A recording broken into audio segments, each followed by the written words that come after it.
Beautypreneur, selamat datang di podcast Ruang Pesona. Powered by the one and only Prapta Maklun Kosmetik. Tepuk tangannya dulu dong, seperti biasa. Oke. Thank you. Nah, di tempat ini kita akan membahas terkait tentang kosmetik dan juga maklun. Wah, seperti biasa. Aku, Atikuy, dan temanku Markus, si tampan dan mempesona ya. Wow. Ingat itu, para beautypreneur. Apa kabar nih semuanya? Yuk, siap-siap ya, karena kali ini kita akan bahas sesuatu yang krusial banget ya. Terutama buat kamu yang pengen tahu nih gimana cara menjaga kualitas produk biar nggak cuma tampak cantik, tapi juga aman dan berkualitas tentunya.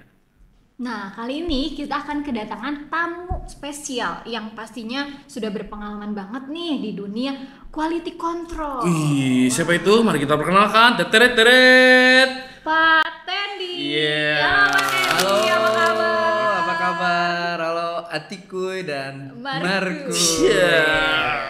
Dia langsung hafal Markus.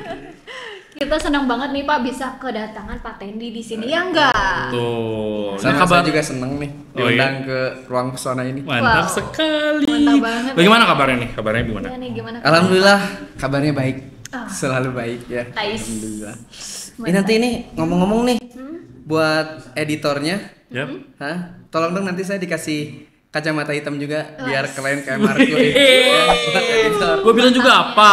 Ini kacamata biarpun murah tapi kelihatan keren, coy. Wow, bikin keren gitu ya. Iya dong, emang saya gak keren. Keren banget. Mantap jiwa. Nah, terkait quality control gitu ya, sangat berhubungan erat gitu ya Pak dengan kualitas dari si kosmetik atau misalkan dari skincare ataupun dari yang bisa mempercantik diri gitu ya. Nah, gimana sih Pak? Bisa dijelasin nggak sih Pak kayak pengalaman Bapak gitu mungkin terkait dengan dunia quality control gimana Pak? Oke, pengalaman saya mungkin di dunia quality control ini kurang lebih saya udah 4 tahun di bidang dunia quality control ini ya. Sebelum di Prapta, saya datang ke sini tahun 2002 sampai sekarang gitu. Jadi saya memastikan kualitas itu harus terjaga dan terjamin di setiap produknya. Seperti itu ya. Jadi memang buat saya ini sangat asik untuk ada di dunia quality control ini karena saya harus bisa memastikan produk yang tersampaikan ke konsumen itu harus sesuai dengan apa standar dari perusahaan atau yang kita buat yang kita inginkan di perusahaan tersebut. Oke, berarti jawabnya juga memang sesuai dengan passionnya Iya, Pak Ten ini ya. Betul. Sesuai dengan passionnya. Wih, menjaga kualitas passionnya nggak main-main. Iya. Kamu passionnya apa? Gak sembarangan gitu kan. Kamu passionnya apa? Sebenarnya hampir sama sih. Wih, Suka juga di dunia kualitas gitu kan. mantap. Karena Keren-keren nih. menciptakan kualitas-kualitas yang bermutu gitu ya Pak. Bukan Betul. cuma Wih. kuantitas tapi Betul, kualitas betul. juga. Oke. Betul sekali. Kita lanjut ke pertanyaan berikutnya Pak Ten. Bisa dijelaskan mungkin bagaimana sih peran QC di Prapta khususnya dalam memastikan bahan baku sesuai standar kualitas yang ditentukan? Oke, jadi kalau ditanya bagaimana perannya saya atau quality di Prapta ini untuk menentukan bahan bakunya, jadi kita atau saya dan tim itu memastikan semua bahan baku yang masuk dan yang digunakan untuk produksi kosmetik di Prapta ini dipastikan sesuai dengan standarisasi yang telah diberikan dari R&D. Jadi semuanya itu terlahir spesifikasi ini pemberian atau terbuat dari R&D. Jadi sebisa mungkin memang harus tidak boleh ada miss sedikit pun saat pemeriksaan bahan baku tersebut. Jadi kalau misalkan ada spesifikasi atau nilai dari bahan baku itu yang kurang, contohnya saja misalkan dari pH-nya tidak memasuki range dari spesifikasi tersebut, saya akan tolak untuk bahan baku tersebut. Saya tolak mentah-mentah. Biasa cowok menolak ya. Iya. Bukan cewek aja yang menolak. Oh, bisa ya. Jadi setelah memang tidak sesuai dengan kualifikasinya atau spesifikasinya Betul. sendiri, itu tidak bisa langsung diterima gitu ya. Iya, betul. Nah, Oke, gitu. oke. Mungkin untuk pertanyaan selanjutnya, Pak, mungkin kan sebelum si produk kita ini jadi pasti kan ada bahan baku yang baru masuk nih, Pak, benar. Kira-kira terkait dengan bahan baku yang masuk tadi, ada nggak sih tes yang dilakukan untuk memastikan bahan baku tersebut itu bisa memenuhi standar gitu? Oke. Ya mungkin jadi dari segi pemeriksaannya itu nanti ada pemeriksaan dari organoleptiknya sendiri ya, semacam dari bentuknya, terus aromanya, itu nanti akan diperiksa sesuai dengan bahan baku itu yang diterima di awal oleh R&D atau enggak. Nanti saya cross check lagi. Nah, ketika yang tadi saya bilang spesifikasinya sesuai, itu bisa saya luluskan. Kemudian ada yang diperiksa juga viskositasnya. Viskositasnya ketika sudah memenuhi syarat atau kualifikasinya itu, saya akan luluskan. pH-nya, bahkan mungkin dia bisa larut di dalam air, larut di dalam oil atau minyak, atau larut di dalam alkohol dan etanol juga itu ada. Seperti itu. Nanti itu bisa dilihat dari COA-nya juga. Nanti saya akan terima COA dari bahan baku tersebut. Nah, nanti biasanya dari COA itu saya juga akan melihat nomor batch dan expire date-nya yang tertera di label bahan baku tersebut. Kalau misalkan semuanya sesuai, oke, itu bisa saya terima, itu bisa saya riliskan dan bisa lanjut untuk digunakan di proses ruahan berikutnya atau proses produksi berikutnya. Mantep ya, baru di bahan baku aja ternyata udah ketat banget ya. Itu. Bukan jeans ketat ya, tapi ini ketat banget pengawasannya. Oke, selanjutnya saya pengen tahu nih, terkait alur QC saat produk sedang diproduksi. Apakah ada pengawasan yang ketat juga saat produk sedang dalam proses pembuatan? Iya, pastinya. Jadi kalau kita ngobrol dari alur saat produksinya ya barusan.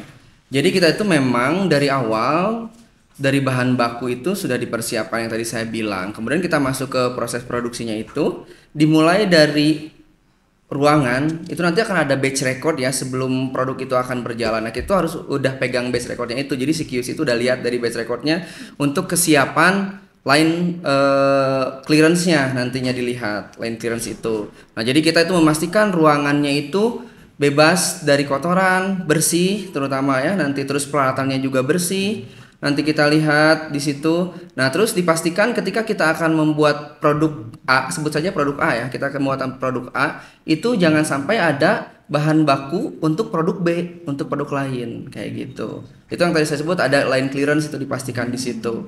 Nah, setelah itu barulah nanti akan berjalan setelah semuanya oke, barulah nanti akan berjalan ke proses berikutnya. Nanti akan dilihat di itu ada fase 1, fase 2, fase 3-nya. Setelah itu selesai sampai beres, nanti itu IPC-nya akan periksa untuk ruahannya. Nah, nanti itu diperiksanya juga dari ruahannya itu tadi sama, ada dimulai dari bentuk, aroma, terus nanti viskositasnya, ada pH, ada kejernihan, ada homogenitas. Nah, itu nanti kita periksa, semuanya harus sesuai dengan spesifikasi yang telah diberikan gitu. Jadi tidak ada no compromise kalau saya sebut. Jadi kalau misalkan memang dia ada di luar spesifikasi, balik lagi karena saya quality control, menjamin memastikan kualitas produk yang nanti akan diterima oleh konsumen atau tersebar di pasaran itu kualitasnya memang yang terbaik yang diinginkan oleh perusahaan ini gitu. Setelah itu karena panjang nih, setelah itu nanti saya akan masuk ke proses filling. Di mana proses filling itu nanti saya akan mengambil rata-rata atau standar bobotnya nanti dari saat proses filling itu, memastikan bahwa neto yang diterima itu kembali sesuai dengan neto yang diinginkan gitu. Jadi nggak ada yang lebih, nggak ada yang kurang kayak gitu. Karena kalau lebih nanti bisa bleber, banyak problemnya kalau misalkan kayak gitu. Nah, setelah itu setelah di ruahan baru nanti akan selesai ke produk jadi atau nanti dikemas. Nah, itu kalau di proses di ruahan seperti itu kurang lebih. Mantap ya, ternyata memang ketat sekali gitu kan proses quality controlnya, bahkan dari bahan kan ya main-main betul, dari bahan yang memang udah sesuai dengan standar yang diberikan oleh R&D, lalu juga sampai ke proses filling itu juga tetap menjaga agar sesuai hasilnya mungkinnya dengan apa yang dibuat standarnya oleh R&D yang merupakan awalnya tadinya itu dari sebuah sampel yang jadi kesepakatan nih dengan para mitra. Jadi jangan khawatir nih, karena kita jaga nih kesepakatannya sebaik mungkin. Untuk beauty planner di rumah tidak perlu khawatir karena Prapta itu menjaga kesepakatan sebaik mungkin, karena pengawasan itu melalui QC yang memang prosesnya itu sangat ketat seperti itu. Silakan Kuy kalau ada pertanyaan lainnya. Tadi kan sampai ke produk jadi nih Pak. Nah gimana sih Pak kalau tahapan packing? Biasanya kan kita ngelihat kayak kemasan gitu kan tentang packing gitu. Biasanya ada nggak sih peran QC di situ gitu Pak? Terus dari pengecekan desain, stiker, nah itu kan belum dijelasin nih sama Bapak. Terus kayak botol, kemasan. Nah gimana sih Pak kalau Prapta ini bisa memastikan semuanya sesuai dengan standar yang sudah ditentukan? Oke, jadi kita tarik lagi ke belakang ya. Jadi prosesnya seperti yang tadi saya bilang di bahan baku dan bahan kemas ini kita periksa di awal sebelum ke mulai proses produksinya gitu. Jadi begitu bahan baku datang, bahan kemas datang itu nanti kita akan periksa dan saya pun kembali mendapat spesifikasi yang dituliskan dari PackDev gitu ya di situ. Jadi ada packaging development. Nah itu nanti saya pun tetap karena saya tuh QC, jadi kita itu menentukannya batasannya sesuai apa yang telah diberikan. Jadi kita tidak membuat sendiri gitu batasannya gitu. Sudah ditentukan. Iya betul. Nah jadi biasanya itu ketika bahan kemas itu ada dua, bahan kemas primer dan bahan kemas sekunder. Nah itu yang bahan kemas primer itu seperti botol, pot dan tube ya. Jadi yang langsung bersentuhan dengan ruahannya. Nah itu adalah bahan kemas primer. Itu kita periksa lagi sesuai dengan spesifikasi yang telah ada. Kembali lagi. Kalau misalkan ada yang tidak sesuai, udah pasti saya reject, kita reject. Kalau sesuai ya udah kita rilis gitu. Nah, sama di bahan kemas sekundernya pun untuk stiker dan dus saya sama. Cuman perbedaannya kalau di sekunder ini di dus dan di stiker ini ada pemeriksaan atau ACC penandaan dulu dari saya biasanya. Jadi sebelum saya turunkan ke IPC-nya nanti, saya periksa dulu untuk ACC penandaannya. Seperti kegunaan, indikasi, terus nama merek, neto, nomor BPOM itu semuanya saya pastikan sudah sesuai. Ketika itu sudah sesuai, baru saya akan lanjutkan ke proses pemeriksaan oleh IPC QC-nya nantinya seperti itu. Ini yang bikin sebenarnya saya agak penasaran nih ya. Mungkin semua beauty planner di rumah juga penasaran nih. Terakhir nih, pertanyaan terakhir, bagaimana QC Prapta ini bisa memastikan untuk tiap produk yang didistribusikan ya kan didistribusikan itu sesuai kualitasnya ketika sudah tersebar, sesuai kualitasnya dengan standar yang ditentukan. Bagaimana nih caranya? Mungkin itu perlu kita bedah nih supaya para beauty planner di rumah ini yakin nih. Oke. Jadi yang dimaksud mungkin bagaimana saya buat mengontrol produk kosmetik Prapta ini yang sudah tersebar di seluruh Indonesia kan kayak gitu. Jadi saat proses ini ketika nanti semuanya sudah selesai sampai proses produk jadi di situ, kami akan menerima QC ini namanya retain sample atau sampel untuk stabilitas, pemeriksaan stabilitas. Nah, di mana pemeriksaan stabilitas ini kita akan kontrolnya. Jadi kita ngambilnya sudah jadi produk jadi. Produk jadi itu produk yang akan disebarkan nanti ke owner atau konsumen nantinya gitu. Karena sulit kan kalau misalkan kita harus ngecek ke seluruh Indonesia, kita pantau satu-satu itu nggak akan bisa. Nah, jadi kita ngelihatnya itu dari stabilitasnya. Nah, kita punya. Nah, stabilitas ini sudah kita simpan, sesuaikan di ruangan sesuai dengan Perka BPOM tahun 2023. Itu ada untuk penyimpanannya semuanya. Jadi, saya pastikan nanti itu akan ada pemeriksaan untuk sampai 3 tahun atau 4 tahun. Jadi 3 bulan, 6 bulan, terus 12 bulan, nantinya 18 bulan, 24, 30, 36 bulan. Nah, itu kita akan periksa secara berkala. Pemeriksaannya dimulai dari organoleptiknya, visualnya, kita lihat produknya apakah dari pertama produk itu terbuat sampai kita periksa di 4 tahun itu yang saya sebut 4 tahun 36 bulan tadi atau 3 tahun ya itu berarti. 3 tahun 36 bulan itu kalau produknya sesuai, nah itu berarti kan kualitasnya masih bagus. Dan rata-rata secara pemeriksaan stabilitas ini produknya stabil, produk yang kita simpan itu. Mantap banget. Kita pasti tahu. Wih, keren itu Koy. Jadi kamu gak usah khawatir Koy. Kenapa? Perasaan aku itu stabil Koy. Jadi bisa paten pastikan lewat alur QC-nya. Dengan cara QC bisa kan paten? Bisa. Nanti saya simpan perasaan Pak Mafi di ruangan stabilitas.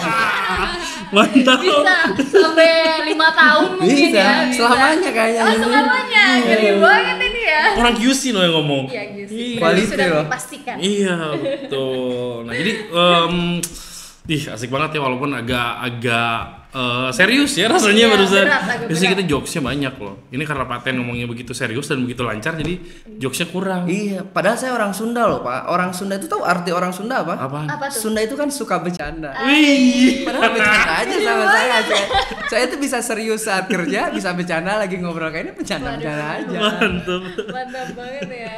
Yap.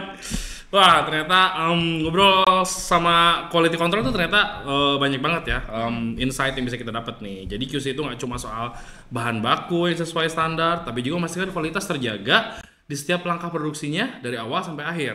Nah, betul banget nih, mulai dari pemilihan bahan baku Betul. sampai ke ujung ya, sampai ke dipasarkan gitu ya kan Betul. Marboy.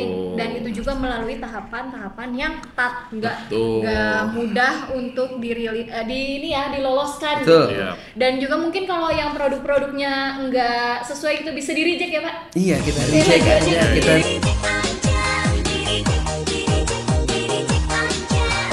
Mantapnya karena para beauty planner ini harus lebih merasa yakin lagi karena orang QC-nya aja paten gitu kan. Paten Paten kali, betul. Dan yang nggak kalah penting nih, Prapta juga membantu desain packaging secara gratis. Ini pastinya memberikan value lebih nih buat kamu yang baru mulai bisnis kosmetik. Nah, terima kasih ya beauty planner yang udah nonton, dan juga terima kasih nih buat Pak Tendi yang Terima kasih udah banyak. ngasih insight banyak ya, betul ya. Insight banyak, jokesnya juga keren. Keren banget Keren. sih. Nanti Ya, saya bener. pakai di episode selanjutnya. Thank you banget udah ngundang saya di ruang pesona ini ya. Iya, Nah, jadi para beauty planner bisa mulai sekarang panggil saya Tenkuy. Mantap, kita punya Masuk ke dalam kue company. Kue company. Iya, kue company. Mantap. lanjut Ya. ya. Oke, terima kasih ya kalian para beauty planner yang sudah menonton podcast Ruang Pesona. Power by Prapta Maklon Kosmetik. Nah, jangan lupa kalau ada pertanyaan yang lebih lanjut mengenai quality control dan juga Maklon Kosmetik, langsung saja cek akun media sosial kita. Dan tentunya jangan lupa untuk like, comment, and subscribe untuk episode seru lainnya. Saya Markuy. Aku Atikuy dan Saya Tenkuy. Oke, pamit undur diri. Sampai berjumpa. Terima kasih banyak. dadah.